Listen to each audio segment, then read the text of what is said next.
നമസ്കാരം, ഫുക്രിയിലേക്ക് സ്വാഗതം. Round of 32 തുടങ്ങി.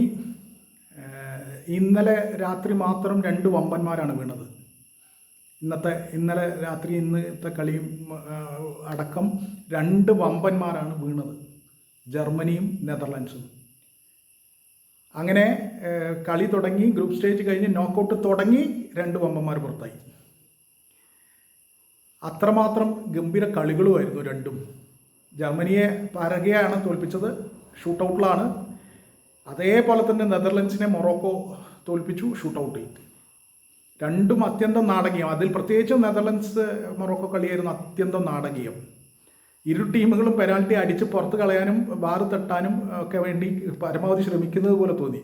2 ടീമിനും ഗോളടിക്കാൻ താല്പര്യമില്ലാത്ത പോലെ തോന്നി. എന്തായാലും അവസാനം മൊറോക്കോ 3-2 ജയിച്ചു. 3 പെനാൽറ്റി നെതർലൻഡ്സ് കളഞ്ഞു, 2 പെനാൽറ്റി മൊറോക്കോയും കളഞ്ഞു.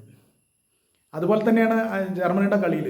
ജർമ്മനിയും പരാഗയും 1-1 സമനിലയിലായിരുന്നു സാധാരണ സമയത്ത്. പിന്നെ ഷൂട്ടൗട്ടിൽ 4-3 പരാഗയെ ജയിച്ചു.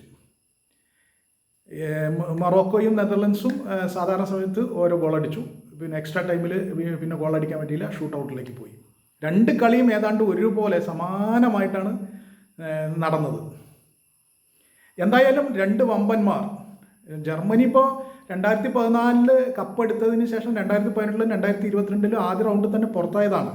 12 വർഷത്തിന് ശേഷമാണ് അവരൊന്ന് നോക്കൗട്ടിലെത്തിയത്. നോക്കൗട്ടിലെത്തിയ ആദ്യത്തെ കളിയിൽ തന്നെ അവർ പുറത്താവുകയും ചെയ്തു. അതിൻ്റെ ഒരു സൂചന കിട്ടിയിരുന്നു. കാരണം ഗ്രൂപ്പ് ഘട്ടത്തിലെ അവസാന മത്സരത്തിൽ ഇക്വഡോറിനോട് തോറ്റിരുന്നു ജർമ്മനി. 2-1 അന്ന് തോറ്റത്. അത് ഏതാണ്ട് ജർമ്മനിയുടെ കുഴപ്പങ്ങൾ സൂചിപ്പിച്ചിരുന്നു. ഇത്തവണ വീണ്ടും ഒരു ലാറ്റിൻ അമേരിക്കൻ ടീമിനോട് നോക്കൗട്ടിൽ തോറ്റു, പരാഗയോട് തോറ്റു, പുറത്തായി. ജർമ്മനിയുടെ കാര്യം വളരെ ദയനീയമാണ് യഥാർത്ഥത്തിൽ. യൂറോപ്യൻ ഫുട്ബോളിൽ ജർമ്മനി നേരിടുന്ന പ്രതിസന്ധി വളരെ വലുതാണ്. ഇറ്റലി മൊത്തം പ്രതിസന്ധിയിലാണ്. ജർമ്മനിക്ക് കടമ്പകൾ കടക്കാൻ കഴിയുന്നില്ല. നെതർലൻഡ്സ് പിന്നെ കഴിഞ്ഞ ലോകകപ്പ് മുതൽ ഒരു പുതിയ ടീമിനെ ഉണ്ടാക്കിയെടുത്ത് വരികയാണ്. അവർ പലരും പുതിയ ആളുകളാണ് കഴിഞ്ഞ ലോകകപ്പിൽ വരുമ്പോൾ. ഇപ്പോൾ അവർ കുറേ കൂടി എക്സ്പീരിയൻസ്ഡ് ആയി.